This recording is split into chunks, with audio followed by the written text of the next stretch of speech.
But I still like Nongshim's position here quite a bit.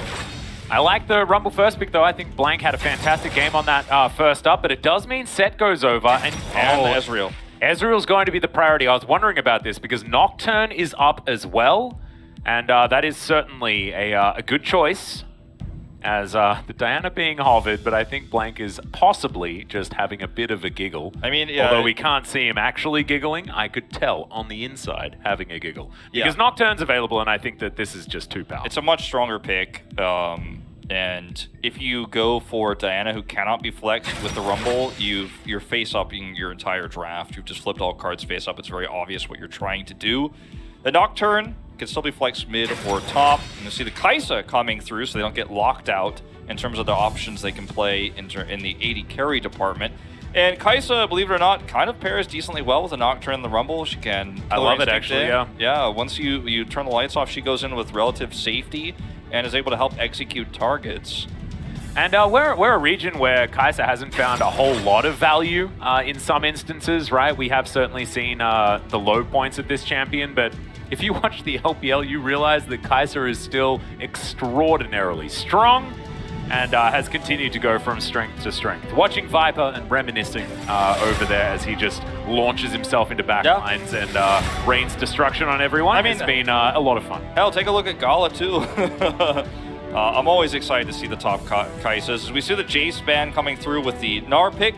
Pretty standard, pretty safe here. I'm actually really liking the evolution of Rich from the beginning of this year to now. Playing Gnar very, very well in this series. We'll play it again in this final game. He has the targeted ban on the Jace. They take away the Nautilus, so the pairing here with Kai'Sa is becoming somewhat limited. Might even have to see a Leona game here, which wouldn't be too terrible, again, with the composition that KT are running. Works very well with the Rumble, works very well with Nocturne. Strong lane. I actually really like the Leona with the Rumble. We saw Carrier utilizing that alongside Cuz yesterday.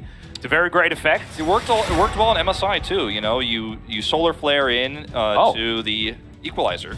This is very interesting, Wolf. I'm sorry to cut you off just a little bit, but they decided to ban Nidalee over Lilia, which we saw yesterday was actually working quite well in the hands of Umpty.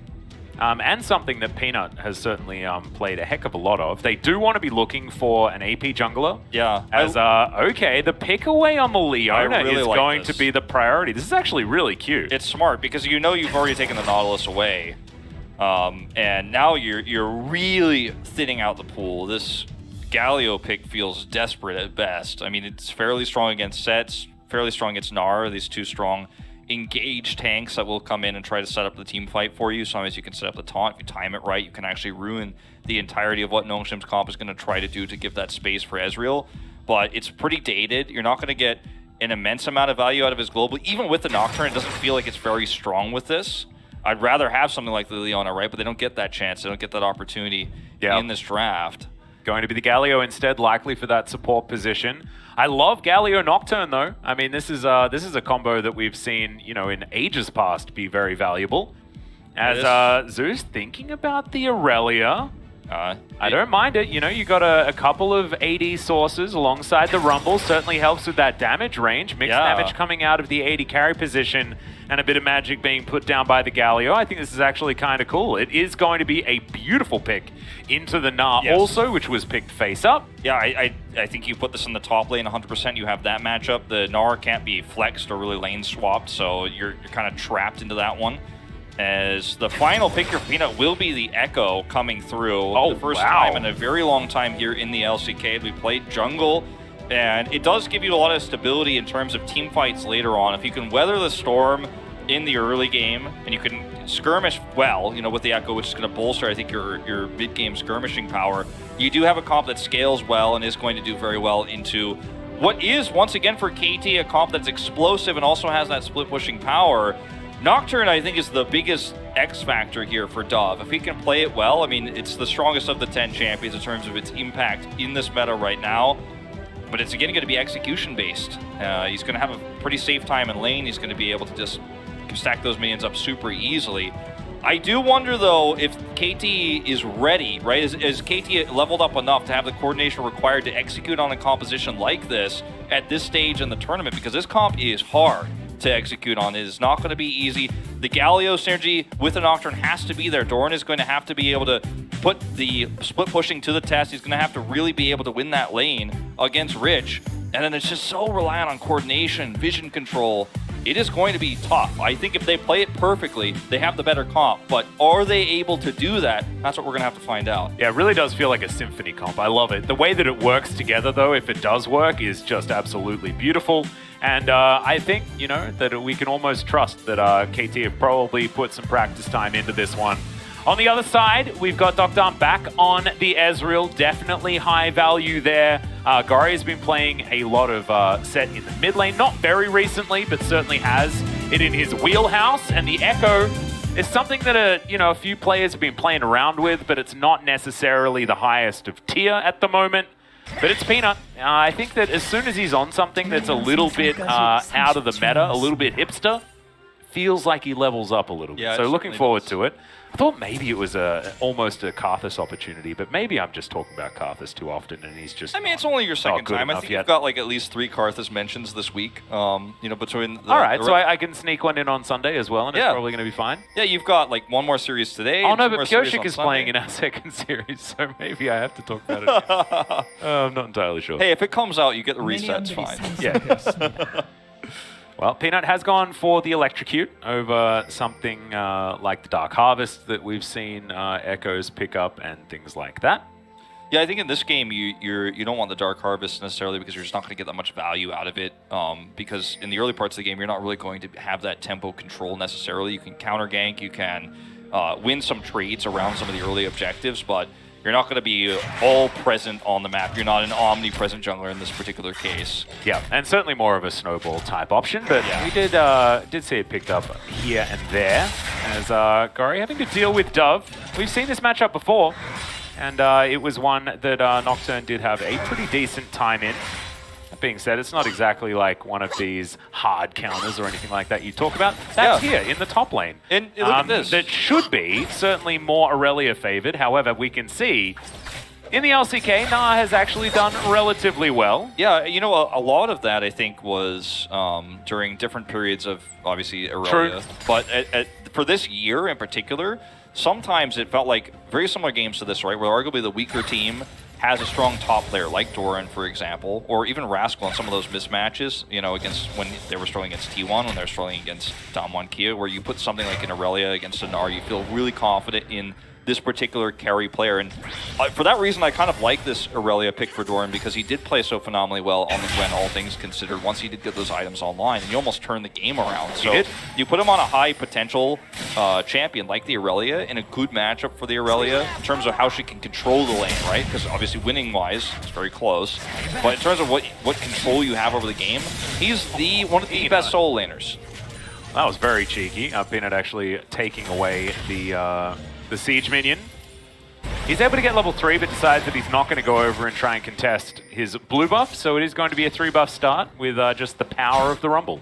Yeah, and that's, going to be somewhat of a continuing trend worldwide, not just here in the LCK. Indeed. Since the MSI.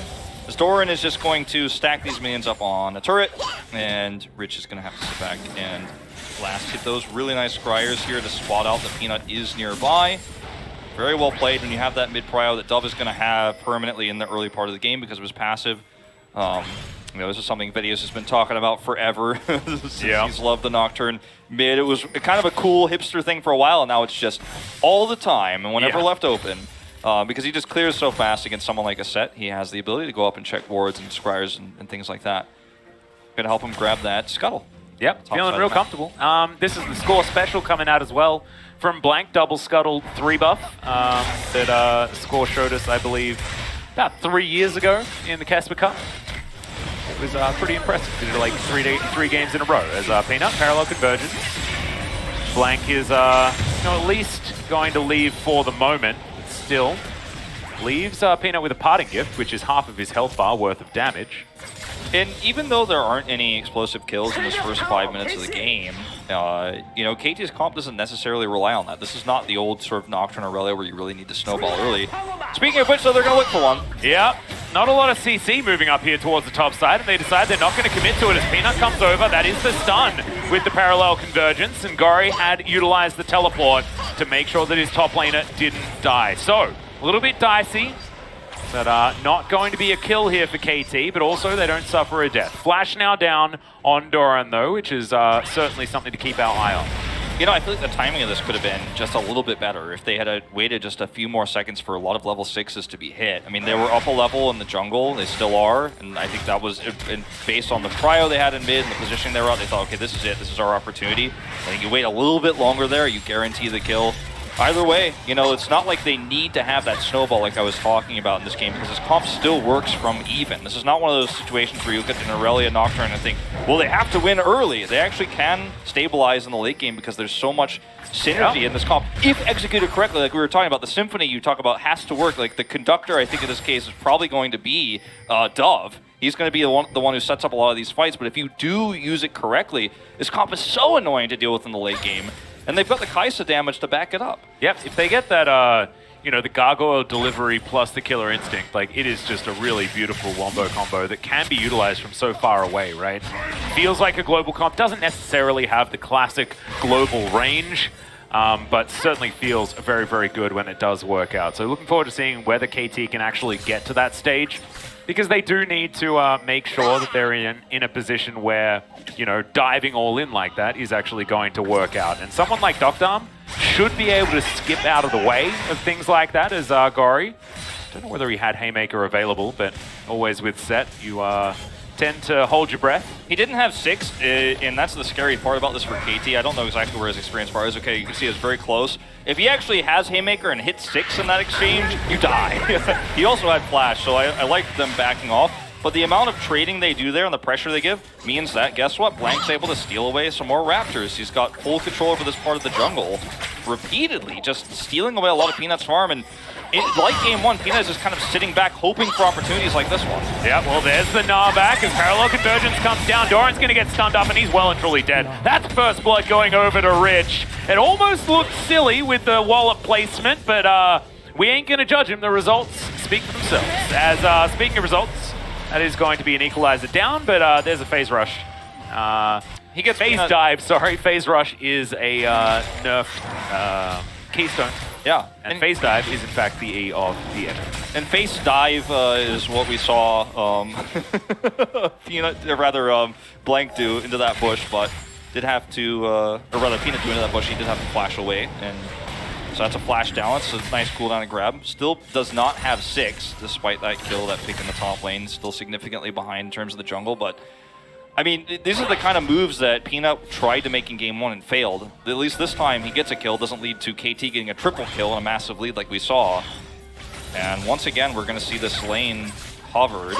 Yeah, Vanguard's edge is down as well as the equalizer, but they're still going to go for it. Rich wanting to desperately charge up that Gnabar. Actually just decided to flash out of there. That'll do it. Thought it might be able to have potentially fought a little bit more than that, but not going to happen. Going to play it as safe as possible, and I do not blame him for it. And this time, Peanut's actually going to trade back on the jungle. This time, he's actually going to get benefit out of this attempt. Ooh. That was an owie. Kellen was ready. He's like, maybe we can make something happen here. But yeah, this time, Peanut's at least going to gain something out of this attempt. So he's actually stealing jungle farm away, because otherwise, you did get Rich to flash. You did, you know, deny further some of his CS. Yep. So Peanut gets small value. Yeah. Raptors being taken is great news for Peanut as well, so certainly not as far behind as he was, so that is sort of going to be those flow-on effects. Also denies the camp quite nicely here as he moves on back, and now he's got a whole bunch of his jungle left available. So, you know, as the dust settles, it feels even better here for Nongshim, despite the fact that Rich's flash is down, but due to that, that is why Blank is back. They're just going to keep hovering this. They're glamping up here towards the top side, as you can see. Kellen is here, so there's actually going to start to become consequences for KT committing this many resources to the Aurelia lane if this continues. Yeah. Because, you know, the rest of the map is going to start to get opened up. But they left Noah bottom, so he's still farming. Peanut wasn't able to get any permanent damage. He was just clearing his own jungle here, so this ends up being okay. For KT, all things considered. They did manage to get the Rift Herald as well, which is something that we didn't mention. So that is going to be, you know, gold in the bank eventually. So as the dust settles, it is going to be fine. And as you can see, KT with close to 1,000 gold lead. It's such a big change. It's such a big departure from what we saw throughout all of spring season to see these two teams just leave Drake open for so long. We had such oppressive jungles and junglers that we were able to take Drake so early. The Olaf, right? The early Udyr, as you could see, takes. Even Graves sometimes coming in there when he had a little bit of bot prio. And the name of the game in the early part of this year was to take Drake as soon as possible, but these two teams are showing that sometimes controlling the side lanes and controlling the explosive power of the solo lanes is more important than actually grouping up for a Drake fight. And so both of these games, we have 10 minutes pass before the Drake comes through. Yeah. Very different stylistically. Yeah, it's interesting. It feels like as soon as Olaf leaves, there's just not quite as much of a focus on that Drake towards the bottom side. Peanut once again towards the top side of the map. Finally is spotted as Doran does have a bunch of Blade Surges, so he's going to be absolutely fine. Time Winder not going to deter him whatsoever as he pushes another wave towards this turret. 30 CS is his lead, as laning phase certainly working out for him. Control ward cleared out by Blank in this 2v2. True Shot Barrage lands over both of the bot lane, and the Justice Punch misses. That's going to mean the end of the Kai'Sa. The sidestep from Doctarm. Zeus has to flash as it's a decent sidestep there on the Zenith Blade, and the question mark Kench comes up. Gory now trying to get under his turret also, as Dove, of course, had the spell shield, so Facebreaker wasn't going to work. So this is a huge mistake for KT, or a huge, I mean, I don't want to call it a mistake per se, but they don't get the success they're looking for. It backfires big time. And this is Wild Peanuts on the top side of the map. KT wanted to make a big play in two places at once. They had Dove rotating top, he had mid prio. They wanted to actually look for maybe even a double in the top side of the map. They lose out on bottom, have to rotate down to clean up the mess. Like, look at the minimap right now, because we're going to watch this replay from the bottom side of the map, but look at where KT was trying to make a play at the same time on the top side of the map, so there's just no saving the bottom duo, and you can't bite off more than you're looking to chew here. As KT, you lose out so much control of the map, and Zeus has a nice sidestep at least, because that could have actually been a double. Yeah. That was really well played by him. I was half expecting it to be that double.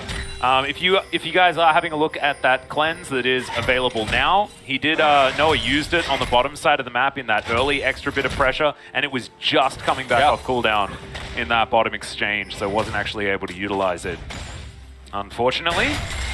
This is great news for Nongshim, though. It really feels like they've stemmed some of the bleeding in this game with these two kills they have now.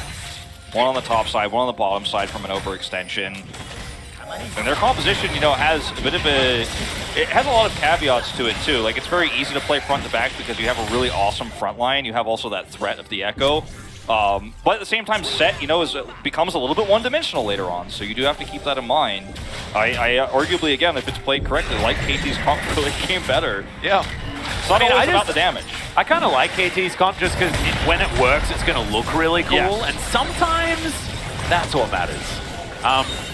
Not really, but I think it does. I mean, if you secure kills, sometimes that's way better than just doing a lot of damage. And getting a lot of stuns, right? Like, with Nongshim now, like, a lot of these fights might be determined by, Rich and Peanut trying to clean up some of what Doran is doing in the side lane.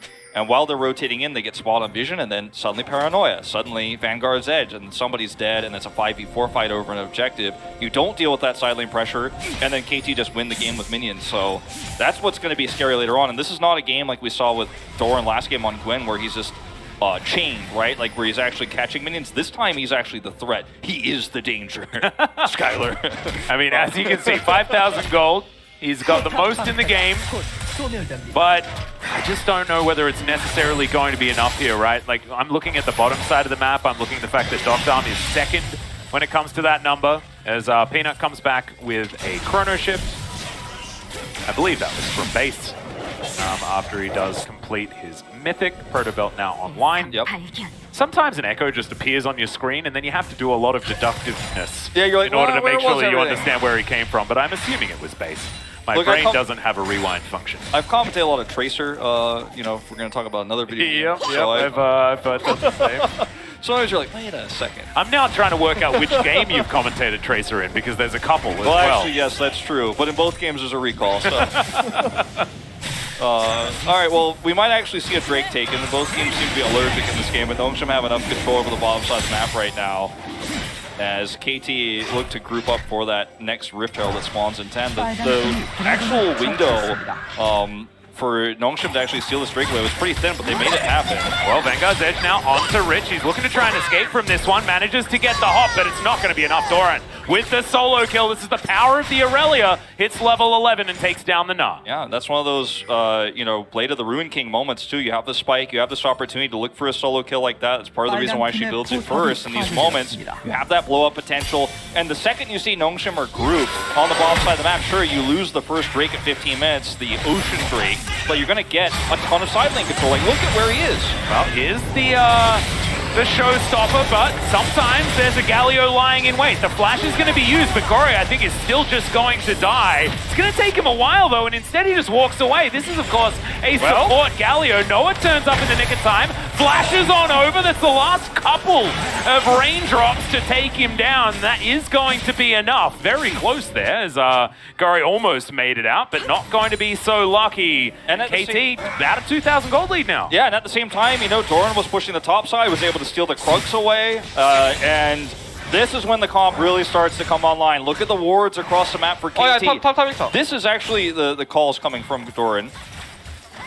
Yeah. And he's a strong silent type. In the meantime, Peanut gets a solo kill on Dove.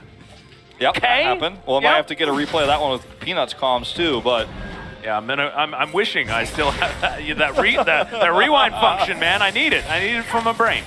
But, you know, this is that pick in the mid lane notwithstanding, this is when KT's comp starts to be terrifying. Like, the truth of the matter is, look at the blue wards, the control wards all over the map. It's very difficult to clear those because if you don't know where Doran is, he might kill you. As we'll watch, actually. Oh, yeah, top. Okay, we're going to see this one again. Again, strong silent type. He said top, and then he killed him. Last possible second there, gets the kill under turret. Meanwhile, we'll watch this one more time. Dove is just low and backs without vision. No. This is just caught back and, yeah, yikes. That feels bad. You have to sort of assume that is kind of the case. But still, definitely great news for Peanut. Grabs himself the first kill for him in this game. Yeah. But I'm really starting. This is, you know, in game one, we saw KT get really ahead. And game one, where KT stomped and smashed, made me feel like I really believed in Blank more than I believed in KT. But this game three makes me believe in KT. Like, this is the one, I'm not going to get excited, but I will believe that KT has made massive improvements, right? And it does feel like everything's coming together. This comp seemed complicated to execute, and they're doing it well. Now, the game is not over. They have a significant gold lead, but, you know, Nongshim have a kill lead. They have Drake advantage. But it feels like KT could pull this off. Ooh, solo play comes down. Parallel convergence for the double stun. Very nice. Noah already taken down. Docdom was tanking up the turret, and that actually worked out beautifully for them. Not able to take down the Galio as well. As now Gari is going to have to deal with the fact that this Rift Herald is taking his turret. Nice avoidance on the Harpoon. That is going to mean that Gori is going to be able to stay very, very safe. It is going to be a trade, though, 1-for-1, and they get the kill. So Nongshim pretty happy with this. I think Nongshim are pretty happy with this, but at the same time, there are trade-offs, right? And KT are still playing their game. They're still playing their win conditions. And the situation that could have been very good for Nongshim ends up being just okay, right? And it's still a solid moment. You see that Divine Sunder is picked up for Doran. No shocker there. That's going to be the item of choice. I think one of the big turning points in this game will be to see what happens next when this Drake comes up, as we're going to watch this collapse onto Noah once again. Solar Flare slows him, and he just eats way too much damage. Gets hit by the Mystic Shot as well. Yeah. But I'm curious to see how this next Drake fight goes, because I want to see how KT's comp functions in team fights, or will it be able to set up enough of a side lane pressure to where they could just avoid it altogether? Because that's going to be really the sticking point in this game. Because if you just avoid the fights forever, and are able to get that macro lead and take down those structures, sure, you can still win the game. But if you have to kind of choose between both and you struggle to make the right distinction, that's when things can fall apart with a team like KT. So I'm really looking forward to the next 40 seconds here. Yeah, we'll see who's going to be able to grab this first Mountain Drake of the game. Then we'll see whether it's going to be an Infernal or a Cloud Soul this time around as well. Actually, don't mind Cloud Soul for especially KT. You know, Paranoia makes you so much more sticky if you get that extra movement speed. But an Infernal Drake just feels fantastic, so that one ain't bad either. Both top laners have teleports here, so it looks like KT with this vision clear. The fact that they're down a Drake as well, I feel like if they're up one Ocean right now, they might consider just giving it and not committing to the fight. But with the vision control they have, the group up here, looks like they are going to take us to a straight-up 5v5 team fight potentially, and this is where you're going to see the real skill show. Can they actually play the Symphony that you were talking about. Well, Dove can actually chill on this bottom side. Paranoia, especially, you know, now that he's got a couple of points into it, should be able to make it towards that that Dragon Pit pretty comfortably. And I think that Nongshim understand it. They're not going to contest this. It is going to be the Infernal Soul this time around. It's going to take a while to get there, as we are 1 Drake apiece at 20 minutes into the game. You mentioned, you know, post 10-minute Dragon means that it is certainly going to take a while before we get that stack of 4 for either of our teams. Might not even happen at all, depending on how this game goes. True. Nongshim get a little bit of value in the top side. Rich is free for a moment. It's Gory. Yep. He's going to have to showstopper his way out. We'll see whether he does so. Vanguard's Edge is just going to straight up miss. And Stride Breaker will allow Gory to get to safety. So a little bit dicey for a moment there as Noah. Not sure what he's doing in the Dragon Pit, but he's going to have to flash away. Yeah, you know, Noah has been one of the big strong links for KT today, but in this game of Kaisa, he's been very, very much putting himself in vulnerable situations multiple times this game. Got to be careful about that, because his part in this game, his role is arguably one of the easier ones to play. Sit back, don't get out of position, don't get caught. You know, losing your flash here is actually pretty significant. Yeah. For how this composition needs to be played, because if you survive, you do all that damage while the front line just does its job for you because it's so aggressive and has that global presence, you know, then you're going to have a good time. You just got to make sure you don't get caught. Yeah, if you are in alongside the Galio coming down from the sky, you're feeling absolutely fantastic as the Kaiser. Rich here towards the bottom side, though. He is still down by, you know, 30-odd CS. Has his Executioner's Calling, which is certainly going to be valuable. And let's see whether Rich can find some of these big team fight ultimates. We know Rich is such a good team fighter. Yeah.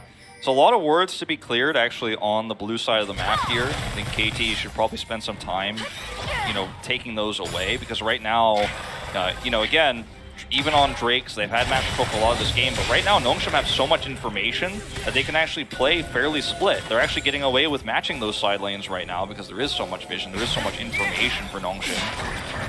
Peanut going to show himself and clear even more vision. Yep, speaking of information, denied as Peanut phase dives on top of it.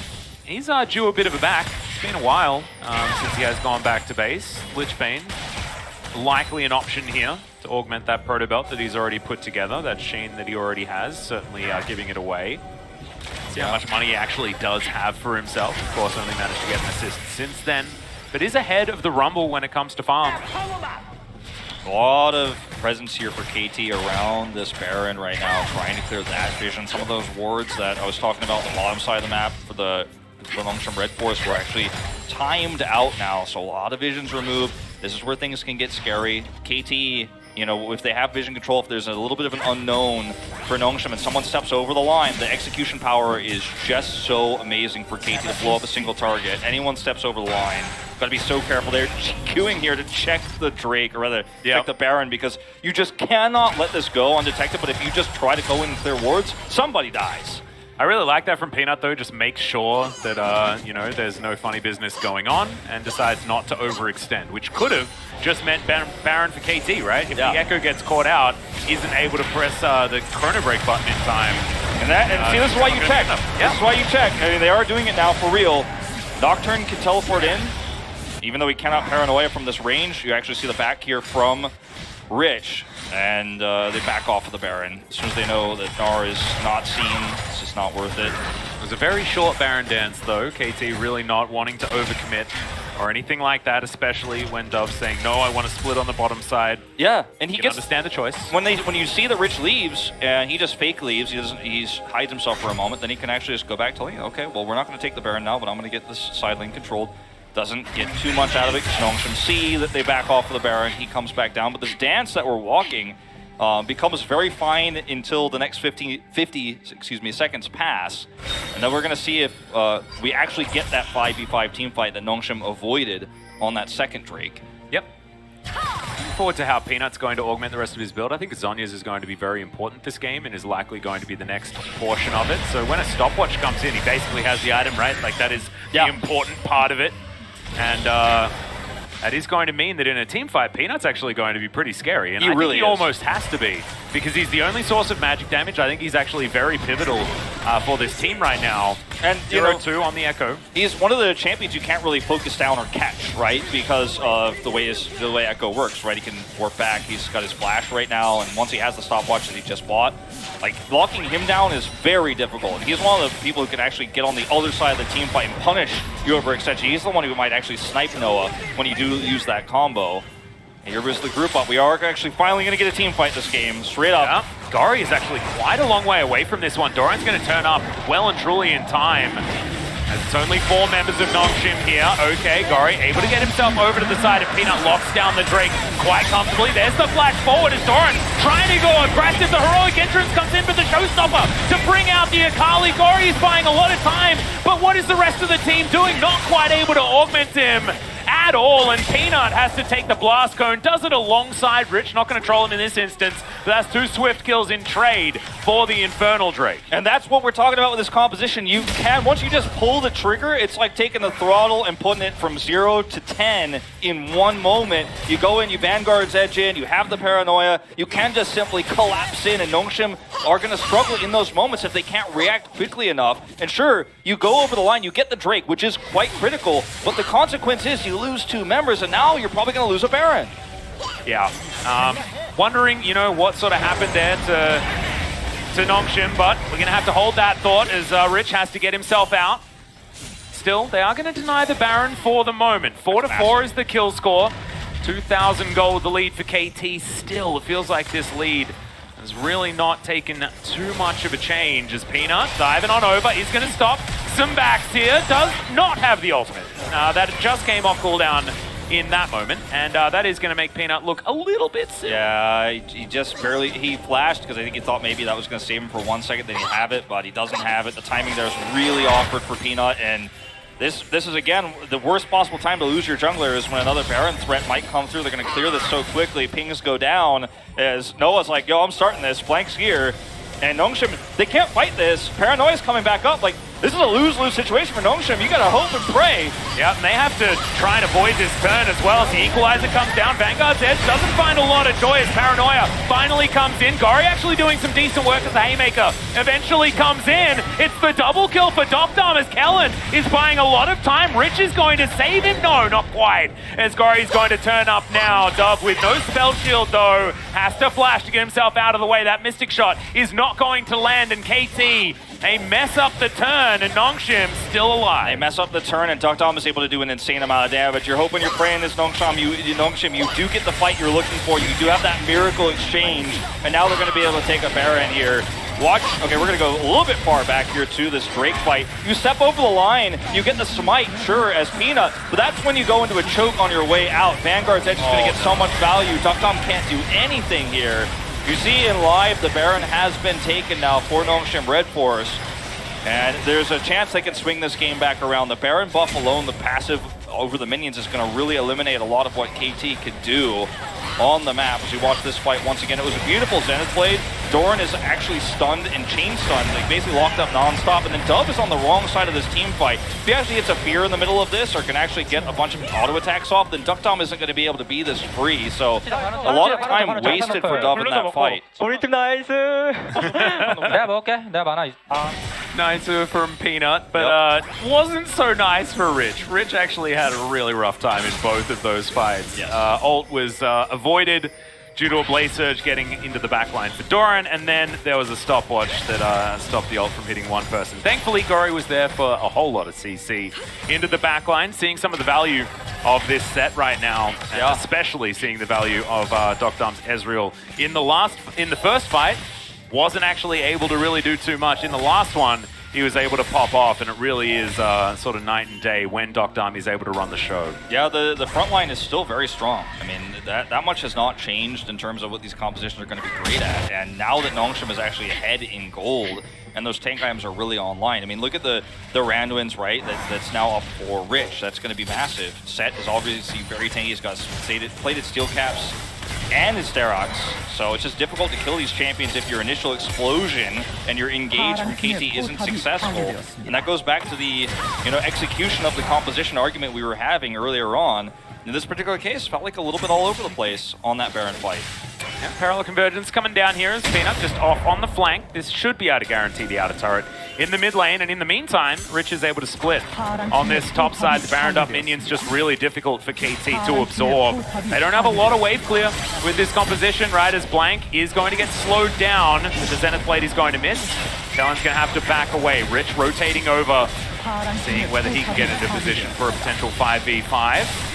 All you got to do as Nongshim right now is stay grouped. Don't let anybody go off on the side. You don't want to be pushing 2 lanes in this case with this composition because you will get caught, you will get punished. You just want to stay grouped as 5 and push the mid with those empowered minions. Probably not going to be able to get an inhibitor here, unfortunately, just the nature of the beast against this composition from KT, but they're looking for it. Yeah, we'll have to see. It's going down very, very quickly here as Docdom, with a couple of autos, is going to be able to do so. Thorin is on another planet right now, by the way. He teleported all the way to the back. That is one massive flank. I don't know whether he's going to get here in time, though, as the chrono break has to get Peanut out of there. Blank not going to be dead just yet, and yes, that huge flank is coming on through. Oh, the equalizer. I feel like it could have been so much better than that, as the paranoia is pressed. But, you know, you have to have vision. Docdom, yeah, you have to have vision. Docdom realized very quickly what was going on, backed away there. They realized, okay, somebody's missing. Okay, it's Doran. There's got to be a flank. It was a wide flank, too. It was very deep. You can actually see which ward he teleported onto. It's on the Raptor camp, just north of the mid lane there. So it's a very long walk. It was a very aspirational play from Doran. They don't get the inhibitor. Nongshim don't get it, but they're able to get out with their lives. They're able to take a break. And this game starts to feel like the win conditions here for KT are getting a little bit too complex. And when you're up against a Baron, it gets a lot harder, of course, when everybody's grouped, when you don't have to play the side lanes. Now is their opportunity to try to bounce back a little bit here if Nongshim do have some stragglers off on the side trying to push those lanes. And we could be in for a very long game here, honestly, because Nongshim, it's so difficult for them to win the game without a Baron buff. So you kind of have to sit and wait for that next one to spawn. You got to win that fight and then push as 5. Because if you try to side lane here, you know, you're going to get punished. Yeah, I think, you know, 4 minutes time is going to be a big part of this game, Wolf. I think that this Infernal Soul point that Nongshim were able to lock down is going to be very important and something that KT can't really afford to give up, especially with the power level of Docdom right now. Kellen going to take a little bit of damage here from the Winds of War, but not too worried about it. Parallel convergence, not quite in the greatest position as Blastcone will be able to get KT to safety. Rich also going to be able to make it out. Rich is just so tanky. Kellen, you know, on Leona here is so tanky as well. He can be this far forward without any threat of being collapsed on. I'm pretty sure Leona got nerfed. Yeah, the Eclipse did. Yeah, just doesn't really feel like it that often. Nope. As she's still just... The base stats so are pretty much good. Damage. Yeah. I mean, all she's got is Blade Steel Caps and the Locket. Yep. Also on theme, love it. Yeah. Locket of the Iron Solari. She, of course, has an Iron Solari skin. Oh, brilliant. Love it when a plan comes together. As Doran thinking about an opportunity to go in. Paranoia once again, pressed, heroic entrance. This is the wombo that we were waiting for, but the knockup not quite there onto Docdom. He gets into the stopwatch, and now he's still trying to get out. Dub finds another fear as Blank gets over the wall. Can Peanut be the hero, though, is the question. It's a triple kill for the Aurelia. Rich is at full health as Doran goes down into his GA. Dub trying to run away as Peanut gets a bunch of health back. It's KT with the man advantage, but it just doesn't feel like they have the damage. And Rich just locks down Doran and sends him to the death chamber. It's a double kill on the back end. It's a bit of a disaster, but it's fun it really to watch. is. Dove has his Guardian Angel still up as well, but defending this is not going to be easy. He's going to have to deal with 2 pushes here. This might actually very well be just 2 inhibitors down. Dove's going to have to press the go button. He doesn't have Paranoia here. And he's just struggling to close the gap here on these ranged champions. And, I mean, right now, this is the win you needed as KT. It was a bit of a sloppy fight. The equalizer, I believe, was really what did the majority of the damage. I want to watch this once again because it felt like a sloppy engage right here from KT. Doran comes through. You see the paranoia in the backline, but they can't make it happen. Then you see the collapsing of everybody. The ultimate comes through from the Galio. And you can see that equalizer right through the team fight. If that doesn't actually hit as well, then Nongshim actually crushed this fight. And even still. Yeah, Peanut looking for the stun. Doesn't quite find it, but the position is still good. Equalizer goes down defensively. The chrono break, though, means that Peanut's going to be absolutely fine and makes it out as well. And they are just sniping Noah every single time. Dove this time stays in the fight, but it wasn't what he wanted to do. The GA is going to be burnt, his life as well.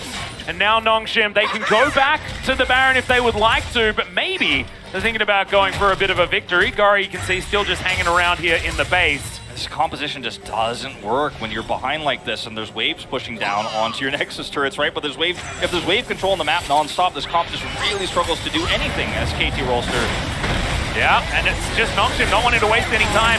Two-man nudge to throw people away, but it's a lot of damage being done by Dorian before. He ultimately is just going to fall down blank. He's gone gold and he's going to see his death as the second Nexus turret will follow the first. The Nexus goes down and Nongshim, we were singing their praises at the beginning of the series, and at the end of game 3, I guess it comes to fruition, but KT made them work.